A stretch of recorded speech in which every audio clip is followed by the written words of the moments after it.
Terima kasih luar biasa. Mbah nuwun. Nah, iki bintang tamune iki kejaba genduk Niken Salindri, uga ana Mas Gareng Tralala. Iya. Iki tak longgari tenan wektune nduk pamrih alon-alon ra perlu kesusu. Iya, Cara pedah motor iki dipanasi dhisik men saya anget bar kuwi terus lagi digiyetne ngono lho. Iya, Mula kudu sabar alon-alon. Iya. Mergo aku apal kula niku disindeni direngkuh dadi bapake genduk Niken Salindri niku wiwit alit. Iya, nalika bocah iki sik cilik. Mula le bekti karo pake karo mboke Bu Kesi kuwi dheweke bengi iki ya rekake ya men kaya rombongan Madangkara terus klambine dipadak-padakne. Malah cantik, malah berwibawa kaya ngono.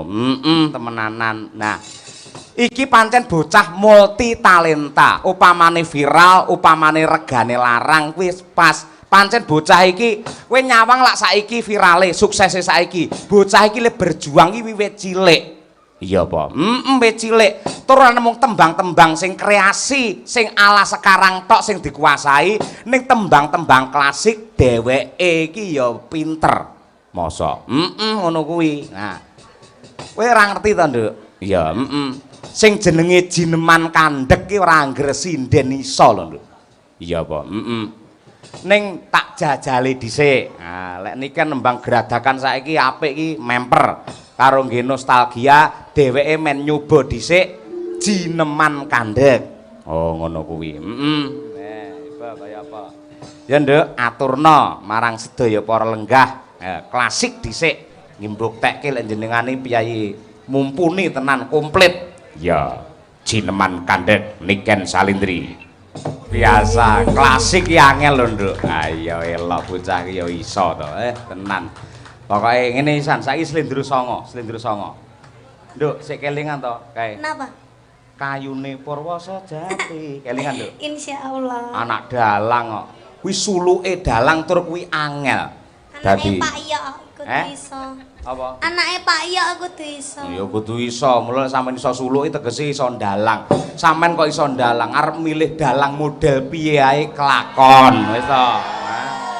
Sing gantenge kaya bapakmu iki to, iso kowe. Iya. Ling gleleng. Anu, Mas Edi nyuwun rebape, Mas. Mang caosne Bu Kesi kono. Ayo. Saiki sing rebapi mboke, sing suluk anake, iya. Sing nampa amplope bapake ya. Ayo coba kaya apa? Tak aturake karo duke sih.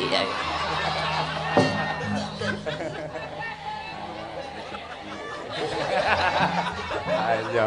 Ngono karo mundur karo ngene kudune. Ayo.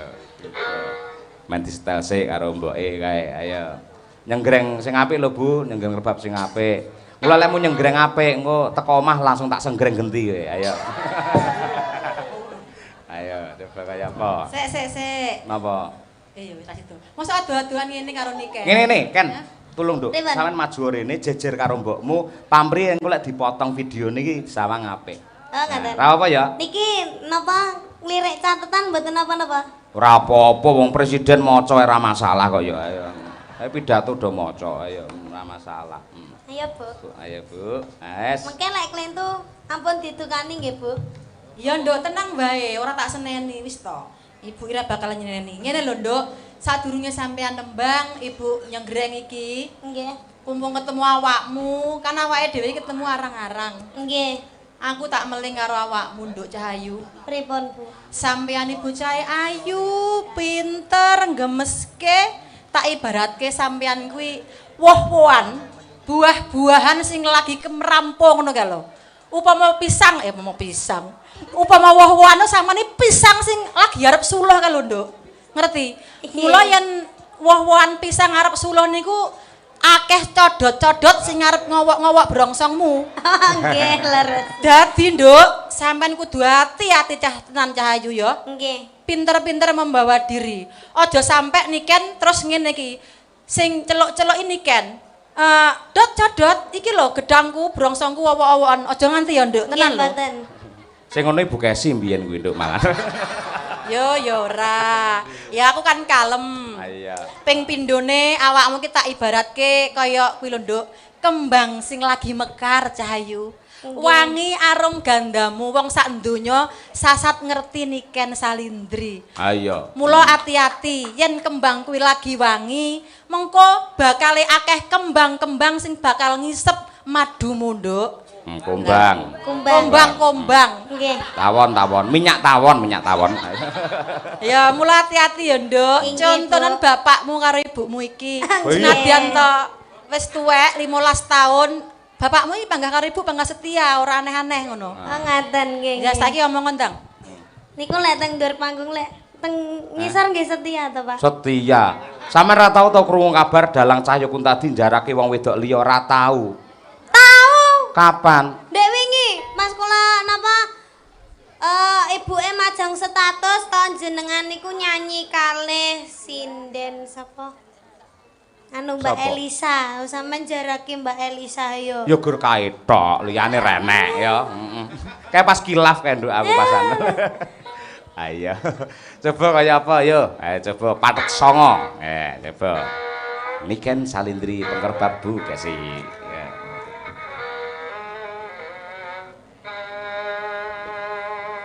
Ya.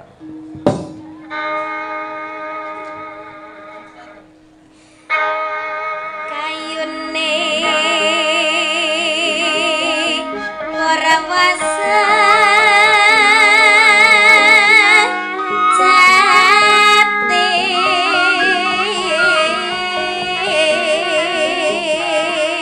Para lenggah tepuk tangan luar biasa ya. pangira jagat godhong kinar nyaru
luar biasa. Sekali lagi tepuk tangan ya elak. Ya, terima kasih. Tinggi pemanasan. Ya. Saged istirahat sebentar sih, Nduk. Wah, jane lek iki Bu Kesi karo Niken nih ngono wong loro nang perapatan Siman ngono bah entuke akeh jane. Iya. Ayo ganti saiki bintange sing saka Wonogiri. Sapa? Mas Gareng Tralala. Alhamdulillahirabbil alamin. Sugeng dalu Mas Gareng. Sugeng dalu Mak Cange, Mbak Limbo, Pak Cahyo. Waduh dikompliti elok tenan. Komplit wong batih kudu kabeh kenal, Pak. Nggih, syukur. Sehat nggih, Mas? Awit donga pangestu Pak Cahyo, kula pinaringan sehat walafiat saged sowan mriki nunggil kalian Pak Cahyo sak rombongan Madangkara, Pak. Syukur. Jam pinten niki wau rawuhe? Nggih, baris mawon nembe kemawon, Pak. Nyun pangapunten niki teko kula randat. Sebabe? Sebabe nggih pejana sore pun kula angkah dugi mriki. Terus? Ning dalan mlebet mriki pun buntu, Pak, mboten saged mlebet malih. Sebabe saka akeh sing rawuh. Kathah penonton, kathah sing rawuh, kathah parkiran, Pak. Wah, luar biasa elok. Wah, golek parkiran lah niki kanggene kula, kanggene kanca-kanca YouTuber rekor penonton terbanyak di Jawa Timur, Pak niki. Siwalan.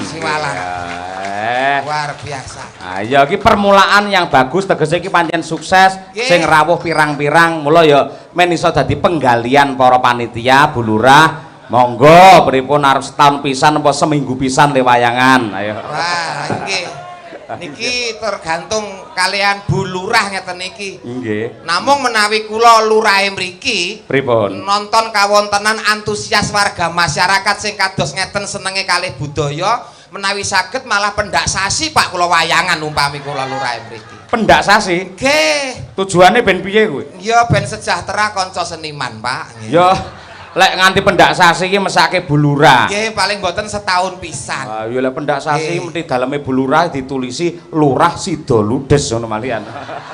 Nggih sing baku saged wayangan melih niki awal yang bagus, awal yang baik, mangke saben tahun wayangan melih. Setuju nggih? Setuju ngeten niki, setuju. Nganti kok tahun ngarep ora wayangan meneh, rugi Pak ngeten niki. Sing rugi sapa? Nggih Pak Cahyo sak kanca klebu kula. Niku rugi Pak. Soale ngeten niki genah kesejahteraan hidup terjamin Pak ngeten niki. Saestu Pak, parkir sepeda motor niku puluhan ribu. Daftaripun wonten dereng mobil. Ngantos mlaku mriki kula diarak kalih panitia. Wonten penonton iki garenge nggih. Lah kok sing mriki nggih enten iki malinge nggih enten Pak. Ya ora kok. Saking katahe sing mriksani. Nggih, alhamdulillah acara kaya ngene apike. Dalam rangka bersih desa. Dalam rangka bersih desa. Nggih. Pripun?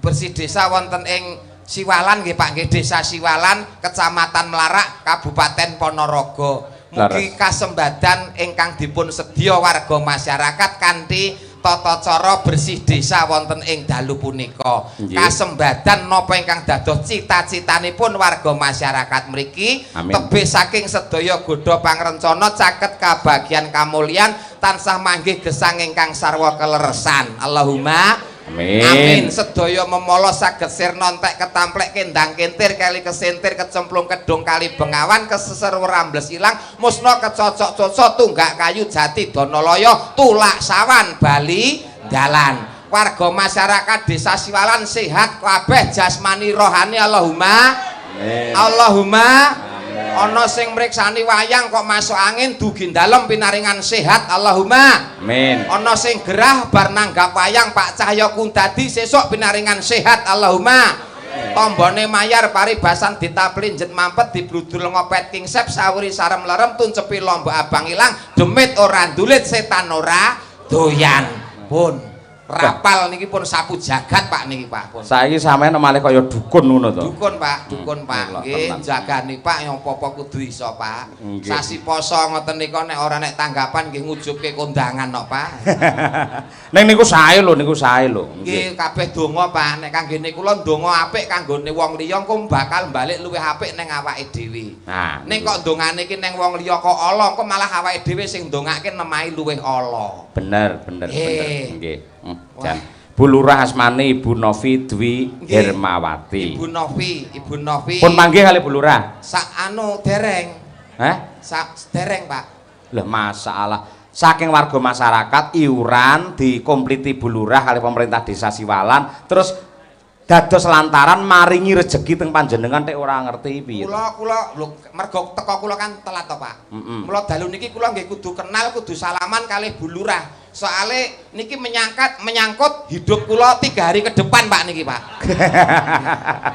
Soale niki sing genah tanggung jawab Bu Lurah niki. Nggih. Bu Lurah. Mbok monggo tindak panggung Bu Lurah. Kowe kok iso merintah karo Bu Lurah iki piye? Mboten mbok nganu mung kenalan kok, Pak, kenalan, Pak. Wong namung ngejak salaman, Bu. Nggih. Bu lek tindak mriki anu tasih dipun tilar mawon lho, Bu. Lenten apa, Pak? Lenten apa? Lek nganti keri kene kan ya bahaya. Mergo aku ngerti lek nek piyayi munggah rene nggo tas, sampean wajahe malih kaya kotak amal malian. Wedi nek kula copet ngoten ta, Pak? Heeh. Oh, kula nyopet niku mboten kula pangan dhewe kok. Nyetor nyandi. Lah Pak Dalang setore? Ora. Niki Ibu Kepala Desa. Oh, nggih. Monggo Bu, monggo. Bu Novi. Sri Kandi, Pak. Sri Kandine wonten ing Siwalan. Emansipasi wanita kepala desa tidak harus dijabat oleh seorang pria. Namun beliau seorang ibu yang berkenan momong masyarakat. Sungkem kula bekti kula nggih Bu, awet gagah, awet sehat, awet momong masyarakat, ditresnani sak pepadane ngurip, tansah pinaringan keselamatan anggonipun makarya, slamet donya, slamet akhiratipun. Matur suwun nggih Bu nggih. Oh sampun, nggih Bu, matur nuwun nggih. Kiriyen Bu.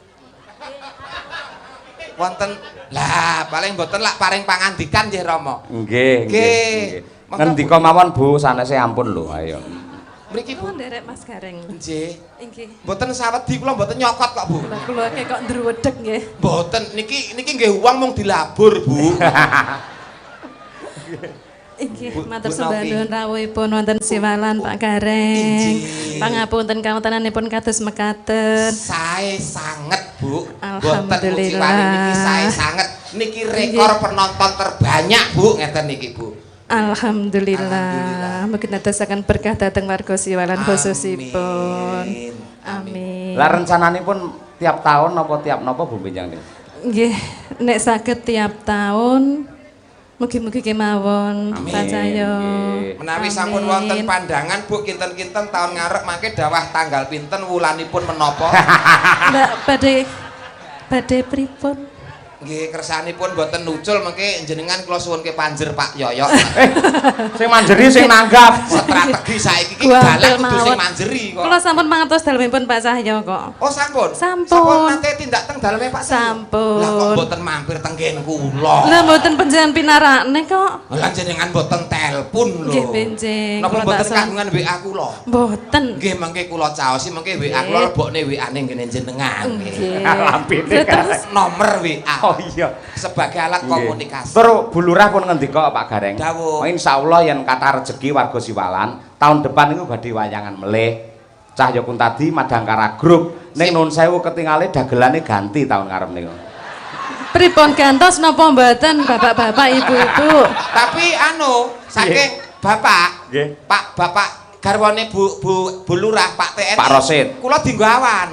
Kula dienggo awan. Pripun? Kula awane teng mriki. Awane sampean. Nggih. Acarane apa awan? Campur sari awan mangke. Oh, ngono. Panggah katut kula Pak. Ngendikane Pak Carik wau, awan ya ora campur sari, fokus wayangan tok ngoten niku. Tapi ngendikane Nek Pak siang niku ziarah makam lho Pak. Mudiar.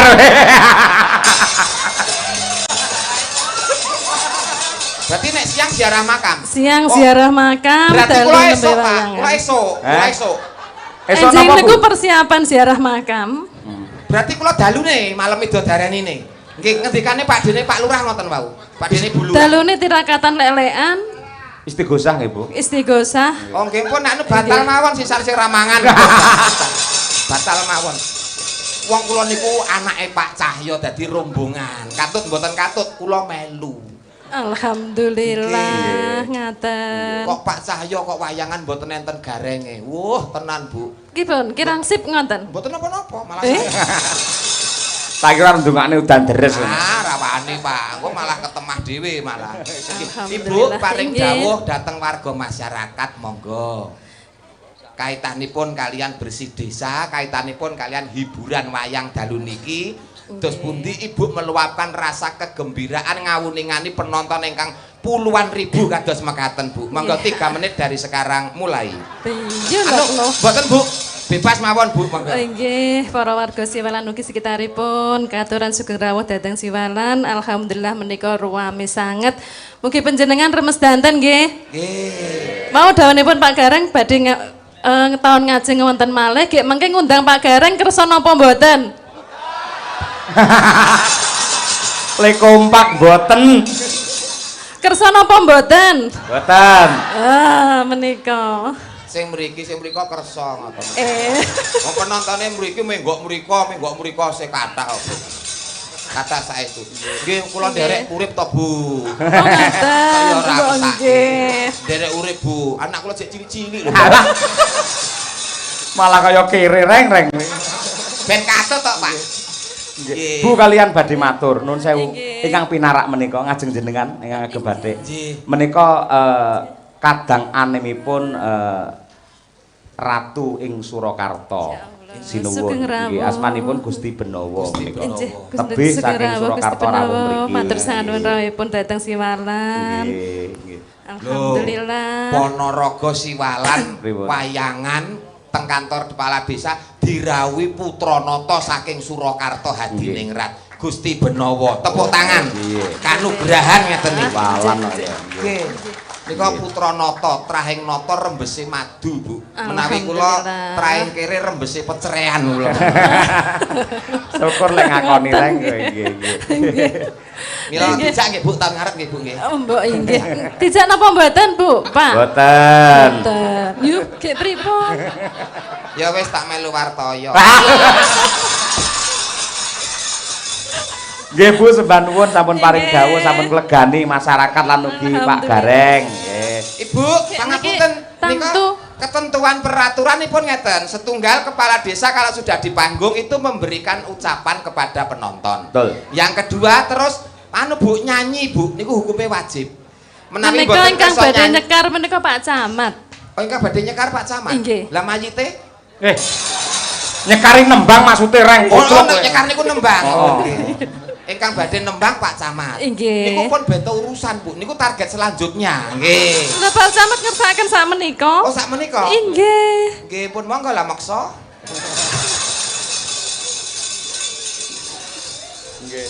Nggih sembah nuwun Bu. Ampun dangu-dangu teng mriku kalih Gareng bahaya Bu. Nggih. Inggih. Enten apa to Pak? Enten apa? Nuwun sewu kan Piyai Putri. Nggih. Terus ya munggah yang ngasta tas. Nuwun jenengan kundur. Mboten lek terus ajre kula tas kula tinggal mengke bahaya ngoten. Bahaya bener bu nggih. Bener. Malah Bener. betul Nggih. adiasta ten panggung malah aman. Bu. Aman, nggih. Aman. Kula niku pun saestu aman Bu. Pak Camat. Pak Camat. Inggih. Oh, diaturi sak menika. Inggih. Nggih. Romo Pak Camat. Monggo nggih nderek kemawon nggih. Kanthi mboten ngira-ngira hormat monggo Pak Camat. Kasun tindak Pak. Monggo Pak.